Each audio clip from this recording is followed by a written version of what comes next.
The IFS Deaton Review.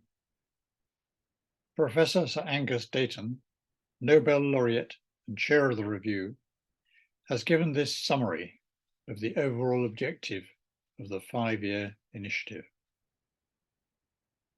In the most ambitious study of its kind yet attempted, we will aim to understand inequality, not just of income, but of health, wealth, political participation, and opportunity. And not just between rich and poor, but by gender, ethnicity, geography, age, and education. Catherine West MP, the chair of Foundation Years of Information Research, FIRE, introduced the speech. I'm actually going to hand over first to my colleague Sarah, who's been involved in the Deaton Review early years chapter, and will tell you about some of the findings from that. And then I'll pick up after her and speak about the wider policy landscape, what's been happening to spending, what's been happening to policy, drawing on some of the findings from the annual report on education spending that we've just released this morning.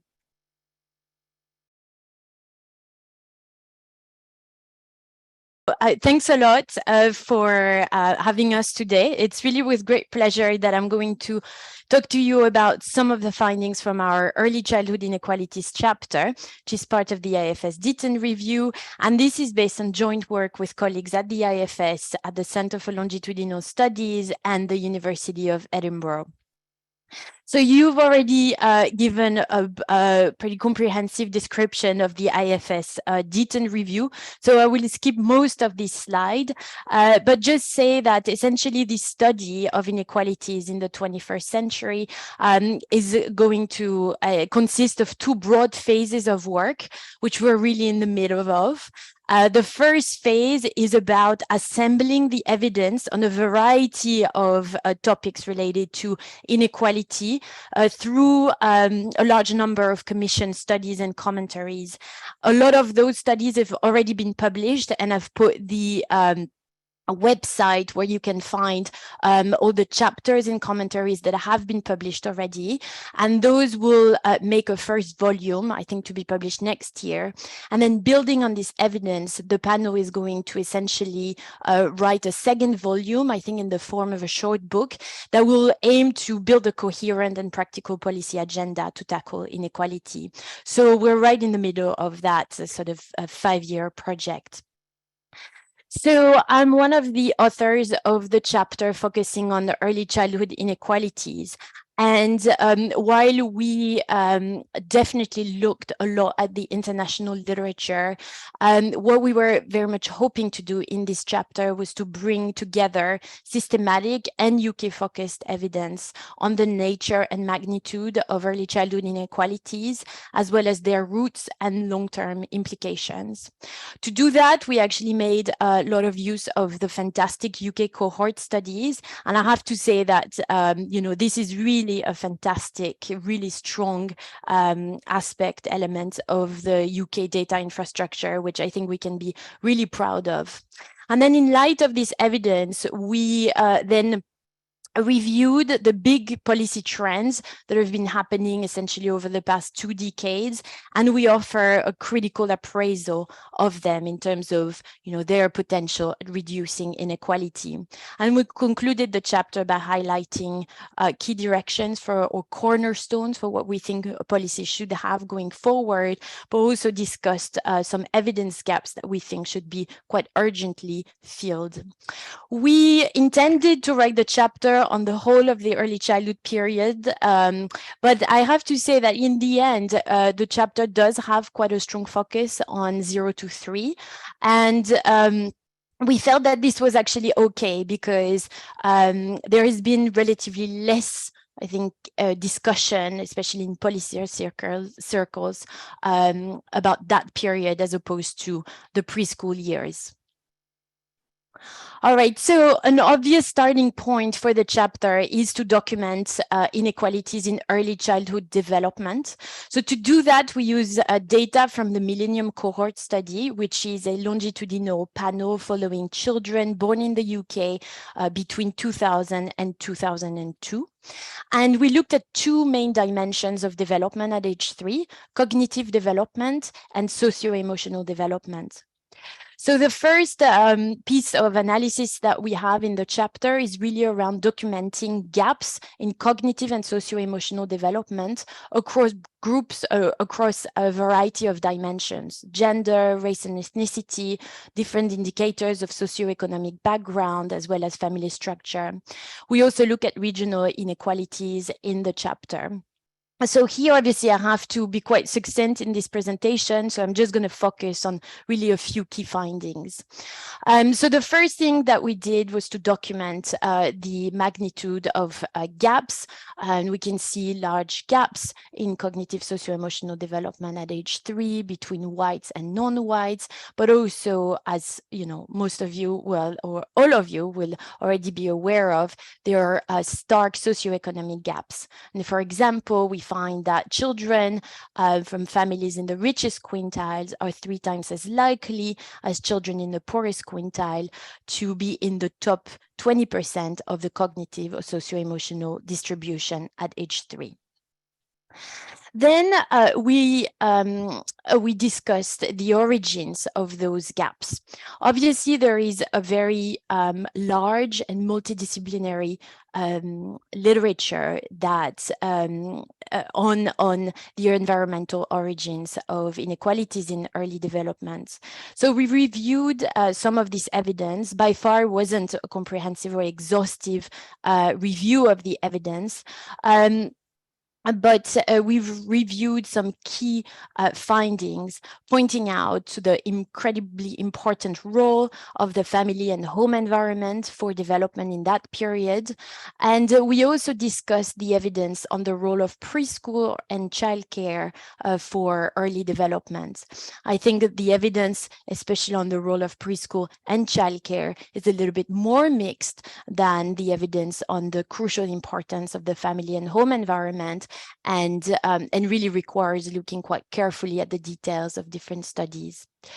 Now, in the chapter, we essentially took that as a starting point, and we gathered data in the MCS about a very rich array of aspects of children's early environment, so as measured at 3.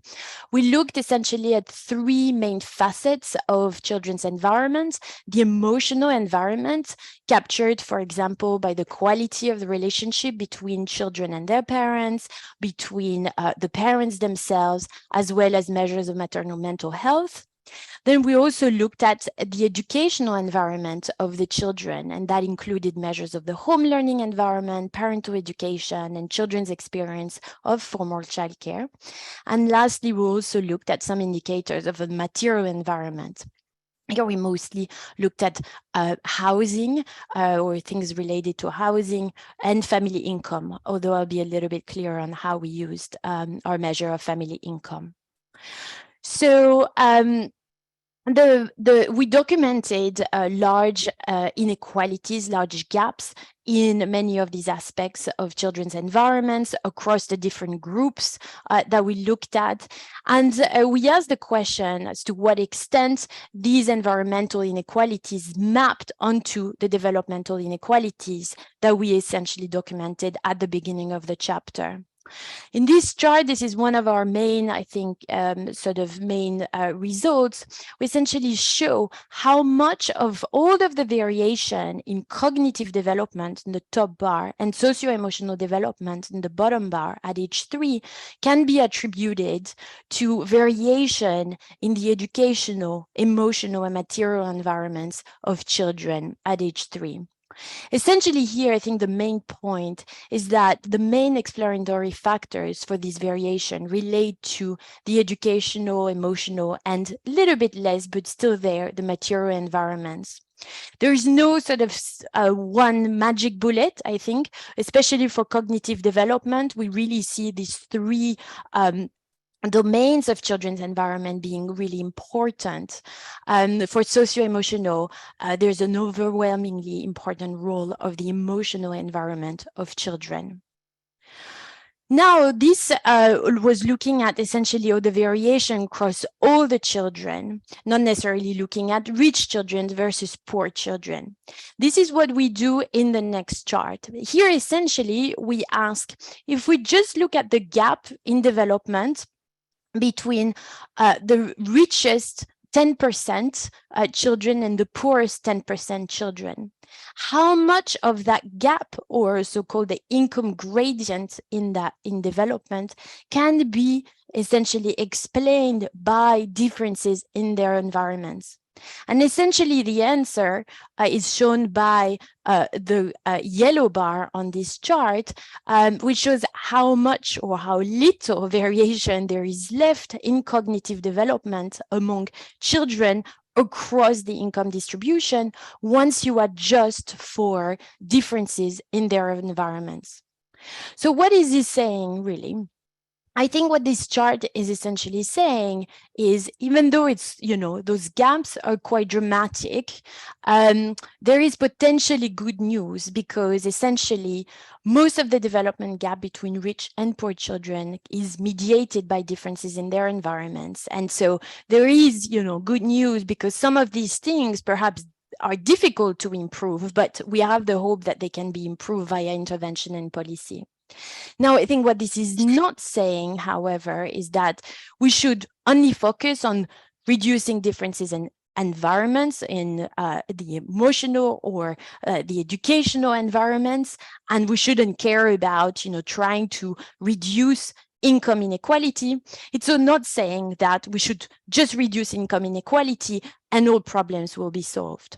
I think essentially, if I want to put it in a slightly more elegant way, what this is not telling us is really what is the best way or the most cost-effective way to remediate these differences. Is it by reducing family income gaps? Is it by intervening through more targeted in-kind services?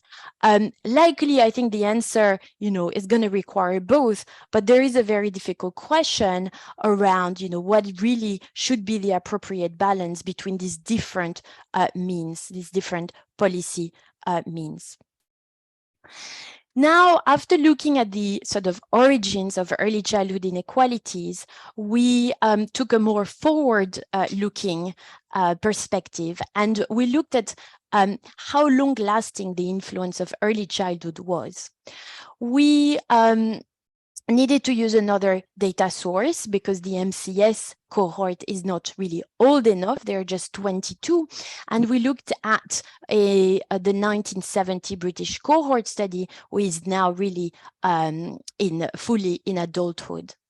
We started by just looking at associations between measures of cognitive and socio-emotional development at 5 and a wide range of outcomes measured at age 42. And we found that there are actually strong associations between age 5 development and age 42 outcomes. And these associations persist even after you control for a lot of the differences in environments across children at 5.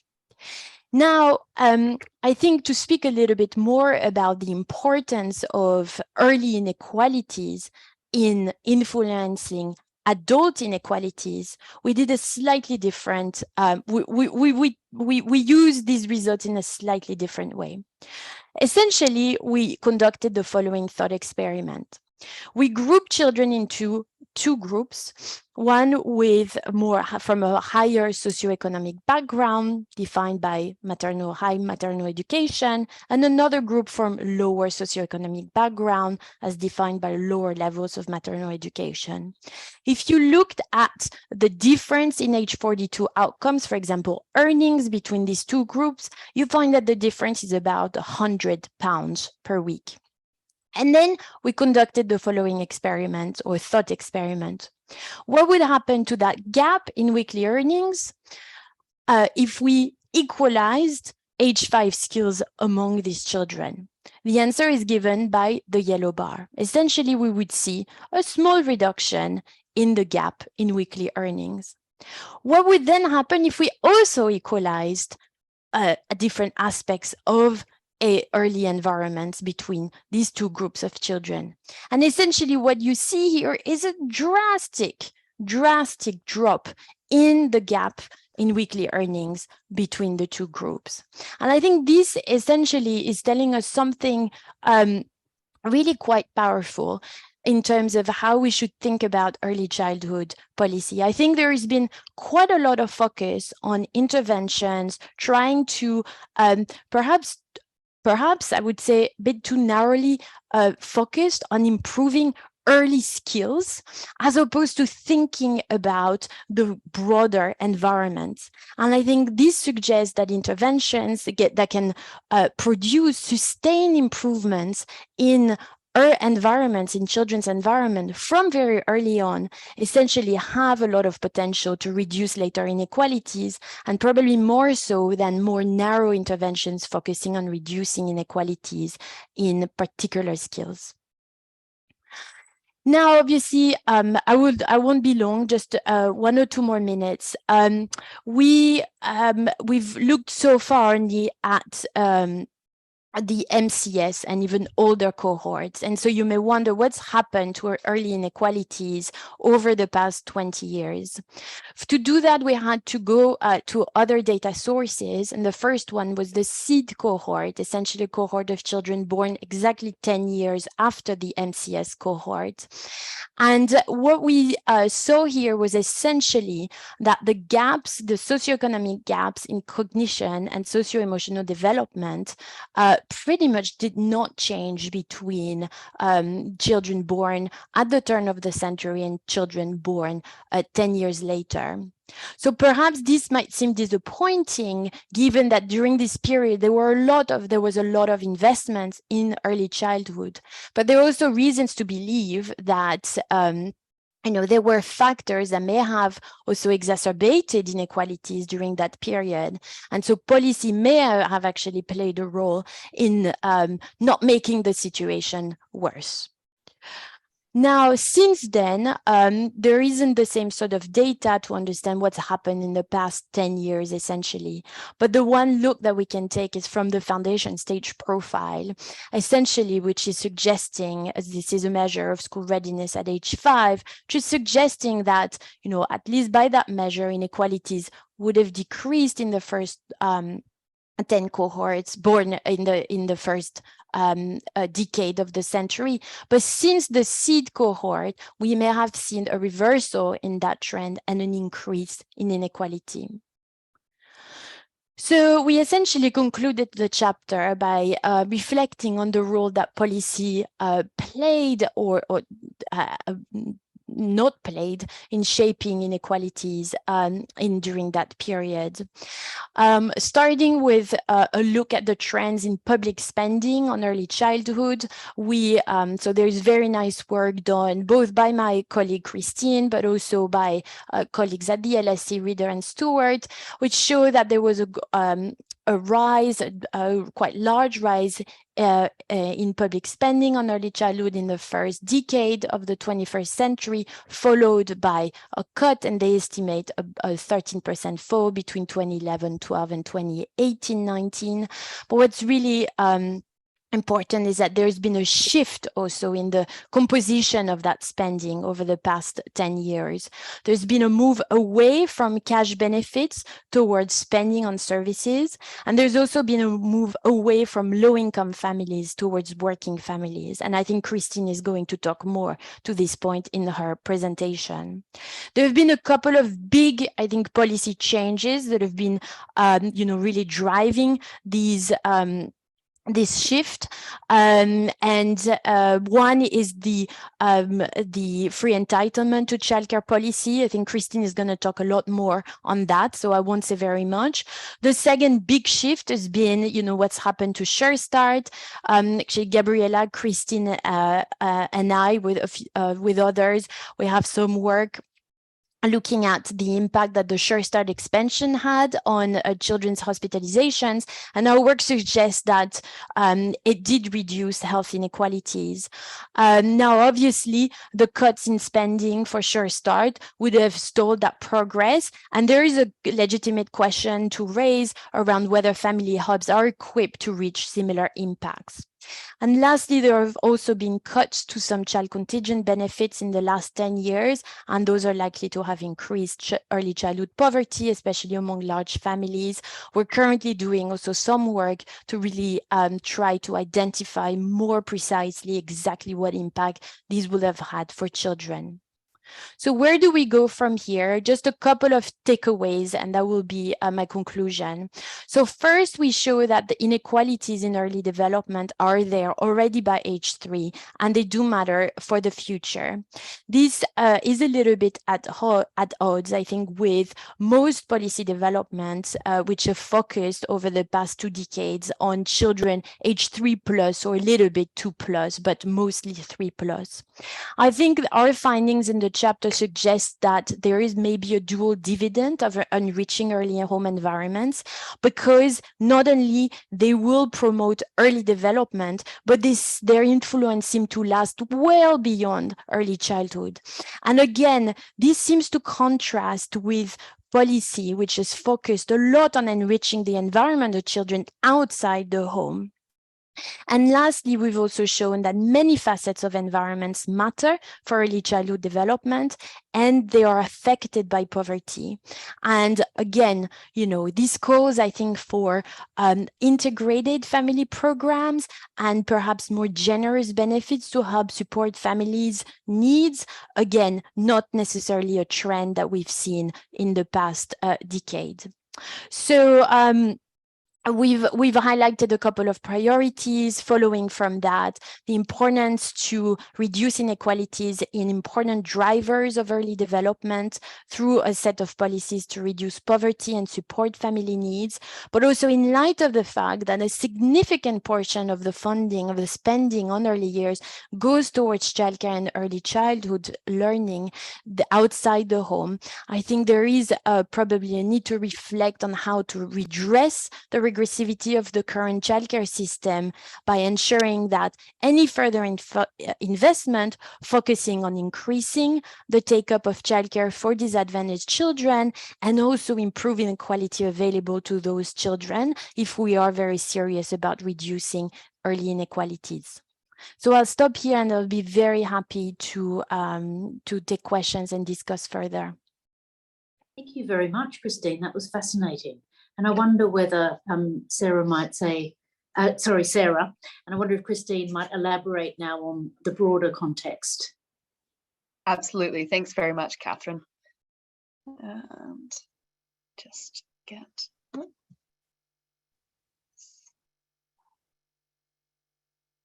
And there we are. Hopefully that now works. Great. So thanks very much, Sarah. This is based on a completely different piece of work to what Sarah's been speaking about, but actually a lot of the lessons and a lot of the themes in this really resonate with what Sarah's been saying.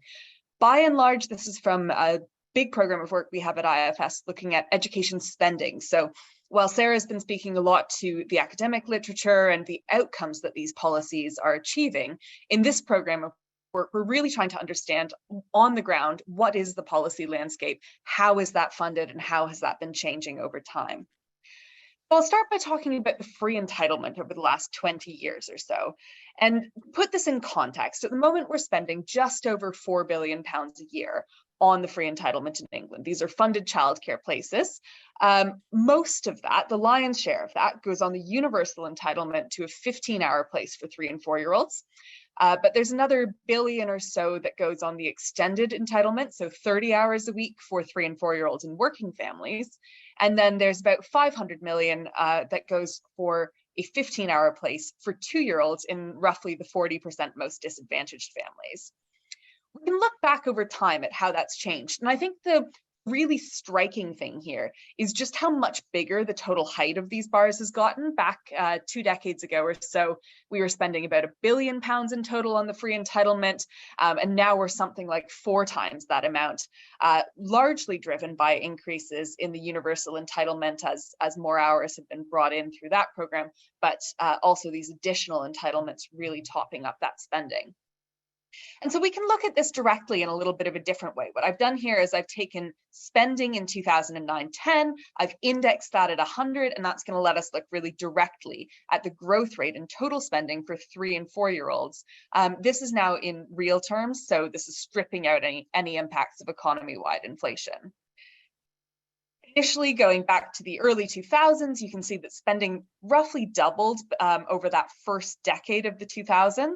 And then there was a really, really fast period of growth where spending on the free entitlement grew by more than 50% in real terms over a 3-year period. So this was an incredibly fast increase in spending. Then had a period of a bit of a plateau for another jump up with the introduction of the 30-hour offer for 3- and 4-year-olds and working families in 2017. And since then, things have kind of moved up and down, but broadly, we're not seeing any of those really big jumps anymore that we saw slightly earlier in the decade. I think it is worth saying that this is happening against the backdrop of quite a lot of austerity for quite a lot of other public services, both outside education, but also other stages of education themselves. What I'm plotting here is similarly an index series looking at spending per pupil or per child by stage of education. So you can see before 2010, they roughly moved in a similar kind of way to each other. And since then, we've really seen this divergence where spending per primary school pupil, per secondary school pupil has stayed flat-ish in real terms, while spending per child in the earlier system, in the free entitlement system, has more than doubled in that last decade. Of course, that doesn't mean that providers are really just raking it in and having a great time, because the biggest driver of those increases in spending has been an increase in what providers are being asked to deliver, an increase in the entitlements that are available to families. And we can see that when we look, rather than at total spending, when we look at spending per hour of free entitlement care actually delivered. There is still growth here. So over the last decade or so, that's grown in real terms by about 30%, a little bit less than 30%. Again, this is against a backdrop of austerity and many other public services struggling more, but it's nothing like the kind of doubling that we saw in overall total spending. And that reflects the fact that, you know, much of this is driven by additional entitlements, additional hours. What about going forward, though? So we've seen this really big increase. What are we likely to see in the next few years? I think one of the key pieces of context here is what's been happening to prices. And so what I'm doing here is I'm plotting in this sort of dark gray color, the GDP deflator, which is a measure of inflation for the economy as a whole. That's what we typically use when we think about inflation in public services. In the sort of pink color, I've got the consumer price index. So this gives us a sense of the inflation rate faced by households. And then in blue, I have an index based on the prices faced by childcare providers. So we've used some data on what childcare providers are, what their biggest costs are and how those kind of add up to a whole. And then we've looked at the growth in those different elements of childcare providers' costs to construct this estimate of what their inflation rate looks like if we're looking specifically at the earlier sector. And what really stands out here is that going back to 2017, which is when per hour spending on the free entitlement peaked, childcare providers have consistently seen the prices that they face rising more quickly, either than households as a whole or than the economy and other public services as a whole. And so that means when we think about inflation in terms of the GDP deflator, or we think about inflation in terms of what's happening to households, we're actually understating the pressures that childcare providers are under, and we're making that, we're not capturing the full extent of the squeeze that they've been facing. What that means is actually the policy decisions that we make don't always have the effect that we think that they might do. So in the most recent autumn statement, the early years sector quite quite sort of notoriously, at least in the circles I work in, didn't receive an uplift at all. But if you go back one statement further to the 2021 spending review, there was a significant uplift for the early years. It was worth about 500 million over 3 years, around about 170 million a year. And in the green line, I'm plotting the total core hourly funding rate for 3 and 4-year-olds, and then looking at what that spending review 2021 increase might have implied for core hourly funding for 3 and 4-year-olds. Now, these are projections. This is particularly for 2024. This is an illustrative scenario, but it's a pretty good indication of what that total budget might have allowed in cash terms. And then, but of course, in cash terms, that's not really telling us the full story. So we need to think about what's happening with inflation.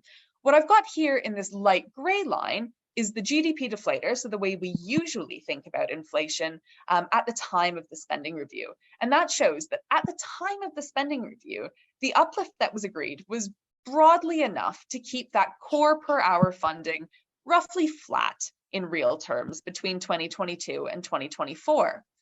Since then, of course, inflation has turned out much higher than we expected, which is shown in this darker gray line. So this is the impact of inflation being much higher than we thought it was when these budgets were set.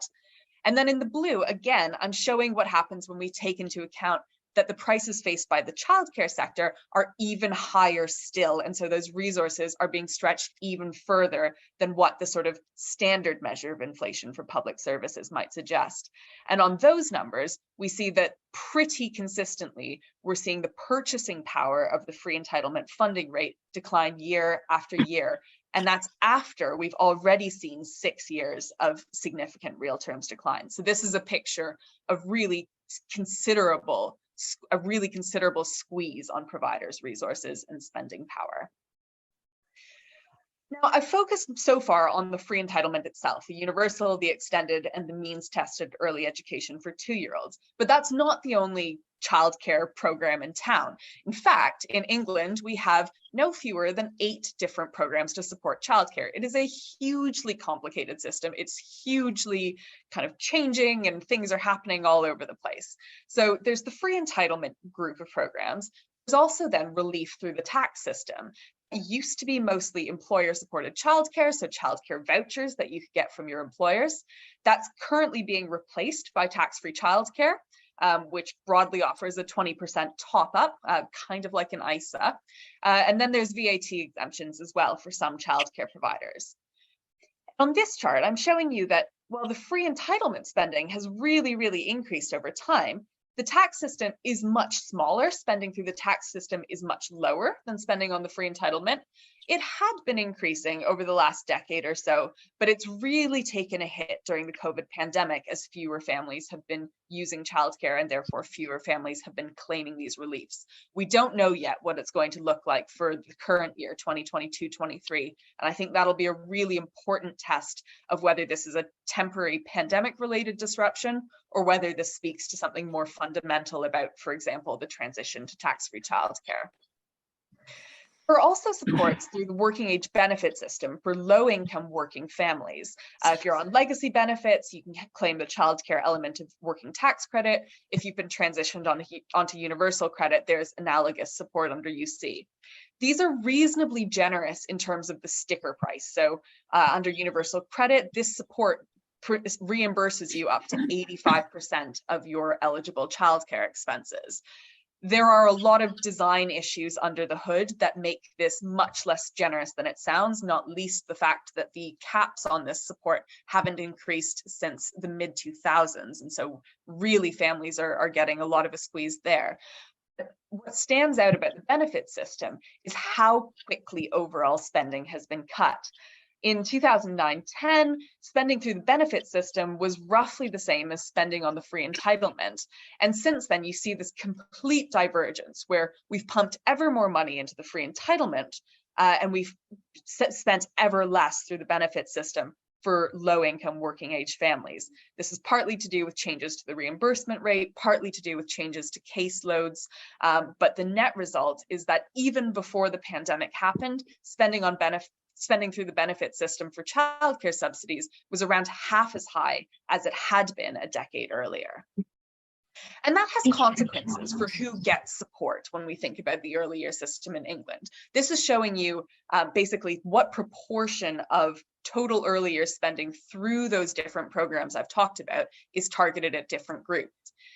When we think about universal programs, so the 3 and 4-year-old free entitlement, 15-hour offer, that stayed more or less the same. It was 45% back in 2007. It's now 48% or so. We've seen really big changes in the rest of the system.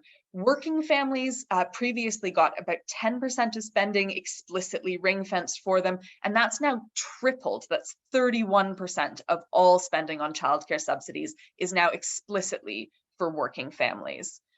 For low-income families, whether working or not, we've seen really the opposite pattern. They were receiving almost half of childcare spending in 2007, and they're now getting about 20% targeted at them. So these huge changes in the different programs, these choices over what we prioritize, has led to really important distributional consequences for who is actually receiving support. And that ties into sort of private spending on childcare and the early years. This is showing, this chart is showing you what parents are actually paying out of pocket for formal childcare. And you can think about all of these are medians, so you can think about them as you line up all of the families based on how much they're paying, and you pick the person in the middle of that line. So half of families paying more than this, half of families paying less. Now, if you look amongst all families as a whole, this isn't a typo, the median amongst all families with children of these different ages is 0. The median family is not paying anything for formal childcare. Now, in a lot of cases, that's probably because they're not actually using any. And so we can then look amongst families who are actually using some childcare. And there you can start to see this divergence where 1 and 2-year-olds at the median are spending about £20 a week, but 3 and 4-year-olds at the median really aren't spending anything. And that pattern only intensifies when we instead condition on families using formal childcare, so not grandparents, but childcare settings where you would ordinarily expect to pay. For 3 and 4-year-olds who are benefiting from those free entitlements, the median family is spending less than £5 a week on formal childcare amongst those who are actually using formal childcare. Amongst 2-year-olds, the median family is spending £45 a week or thereabouts. Amongst 1-year-olds, the median family is spending twice that.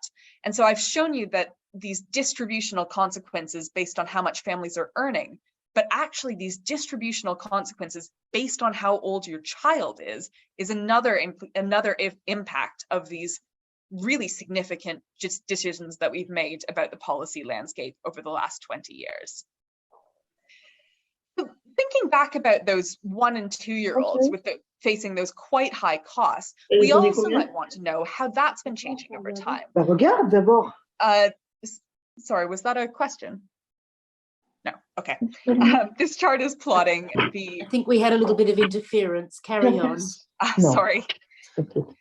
This chart is plotting data from Quorum's childcare survey, looking back to 2009, looking at the price of a part-time childcare place for infants, so for children under the age of 2.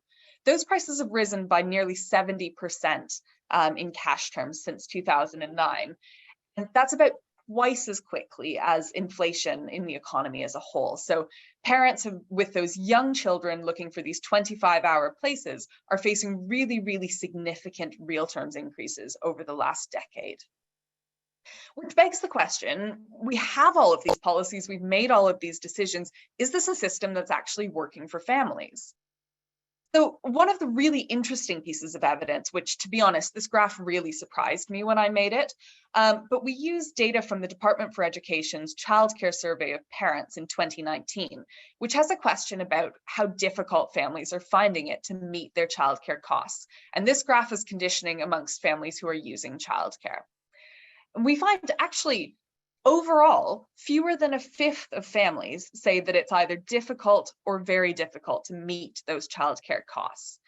You can split that out by family income, and what shows up there is, again, this sort of remarkable it's not as different as you might think across these different income groups. Slightly fewer families in the poorest households are finding it difficult to very difficult, slightly more in the sort of middle of the income distribution, perhaps slightly fewer again at the top, but these aren't sort of gulfs in the experiences that families are reporting, despite the fact that we know these groups are paying very different amounts and using very different amounts of childcare. Another piece of evidence we have about how the system is working is how much childcare children are actually using. We focus a lot when we think about the free entitlement on the take-up numbers, how many children are taking up a place, but we don't think so much about how many hours they're actually using that place for. And so in this chart, I'm showing the share of children who are using less than their entitlement, exactly their entitlement, or more than their entitlement. For 3- and 4-year-olds in the universal entitlement, it's kind of even across those 3 different groups. But interestingly, in the extended entitlement, the 30-hour offer, fully 60% of those families aren't exhausting the 30 hours. So they're taking some of it, but they're not taking everything that they could be. Even more strikingly, in the 2-year-old offer, 65% of 2-year-olds who are taking up that offer are not actually using their full 15 hours. And so we think a lot about how we can change that take-up rate from about 70%, where it's been for the last little while. We perhaps don't think so much about whether it matters whether that child who is taking up a place is taking it up for 5 hours or 10 hours or the full 15.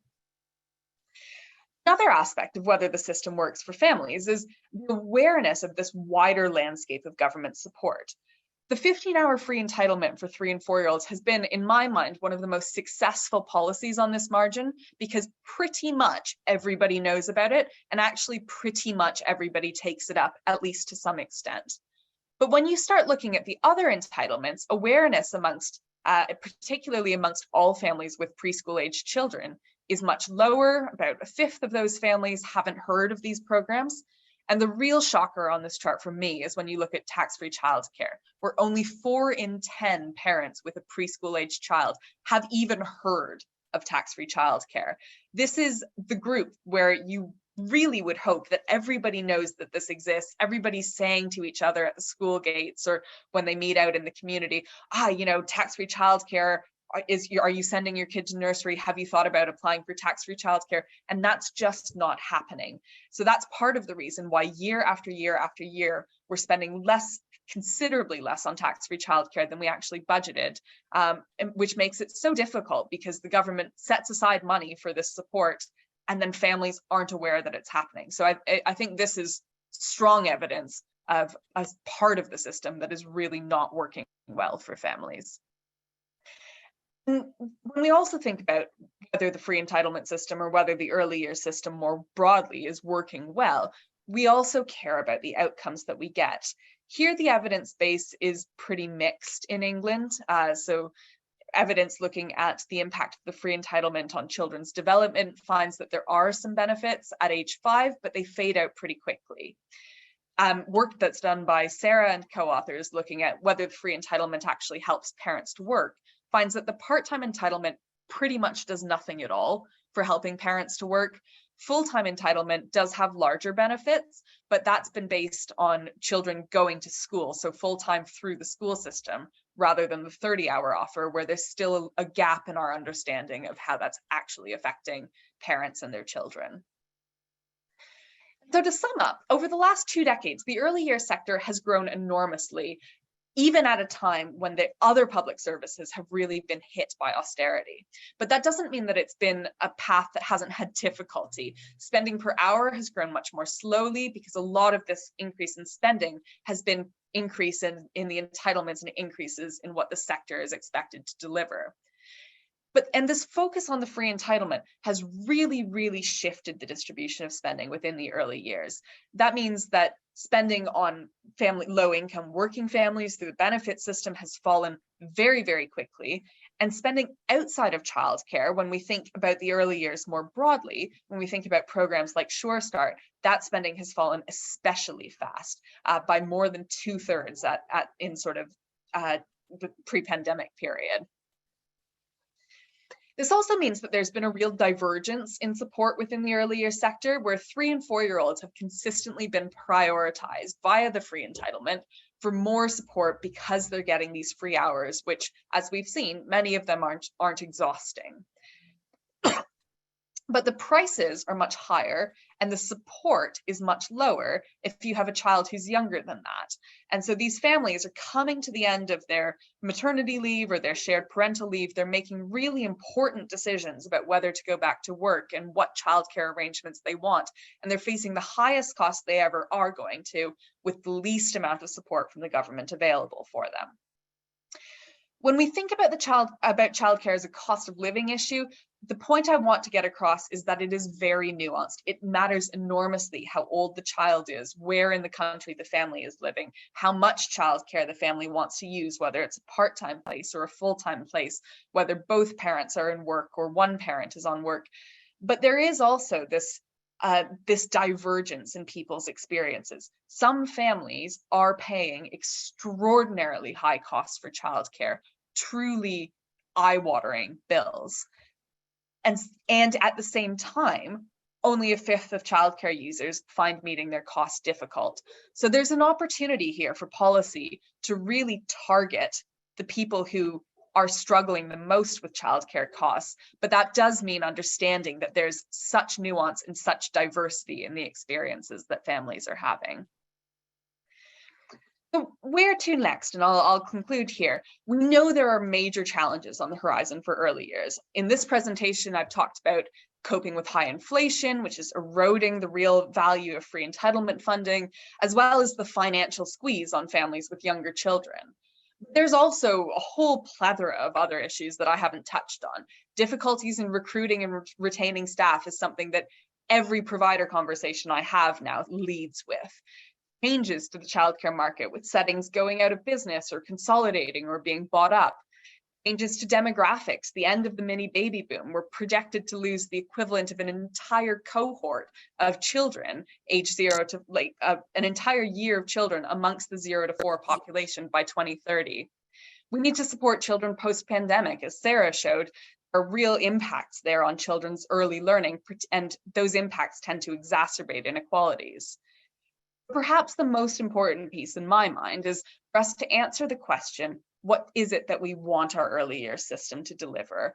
What are we asking providers to do? What are we asking these entitlements to do? What are we asking policy to do? Because at the moment, we're running from one place to the next, thinking it's about early years development, thinking it's about helping parents work, thinking it's about supporting families with the cost of living.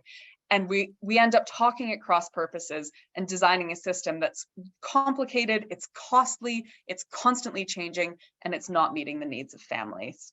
So I'll leave it there and open it back up. Helen Hayes MP, Shadow Minister, Education. Helen Hayes has been Member of Parliament for Dulwich and West Norwood since 2015.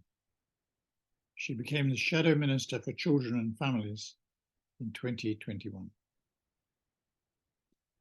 But I mean, firstly to say thank you so much to Christine and to Sarah for really, really fascinating presentations and the important work that you're doing.